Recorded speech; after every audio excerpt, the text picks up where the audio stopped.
If you want to know how you can claim vehicle expenses through your limited company, well, you're in the right place. In this video, we will break down how to claim vehicle and travel expenses as well as some of the rules. Now, limited companies are unique in that they are separate legal entities to the people in them. This basically means that any assets belong to the business instead of you, which affects the way that you claim vehicle expenses.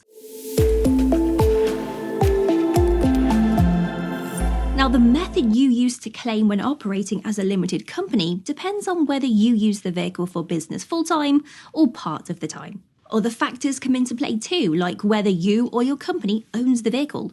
For example, let's say your company buys a vehicle exclusively for business use. It can claim that purchase as a capital expense. This is money a business spends to buy or upgrade assets it expects to own for longer than 12 months.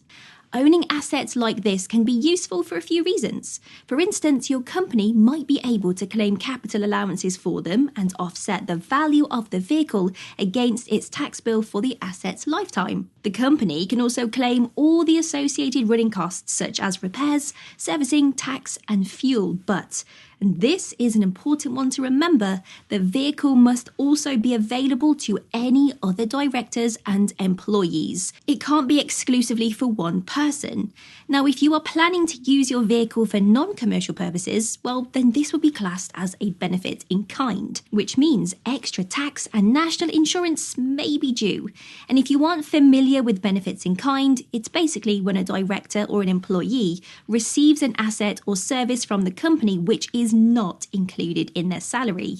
In this situation, it's usually not worthwhile to claim your vehicle expenses unless the car has ultra low or zero emissions. But there are other alternatives, and in many cases, it might make more sense to actually buy the vehicle personally and then charge the business for your mileage using HMRC's flat rate, which are now showing on the screen.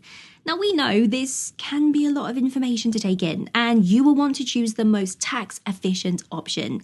It's super important to factor in things like how many business miles you cover, your vehicle emissions, and the value of your vehicle. If you find yourself stuck, consult with your accountant for peace of mind, and let them guide you through the best method for your business. If you have any questions about vehicle and travel expenses, please leave us a comment and hit the subscribe button to see more business finance content just like this. Thanks for watching.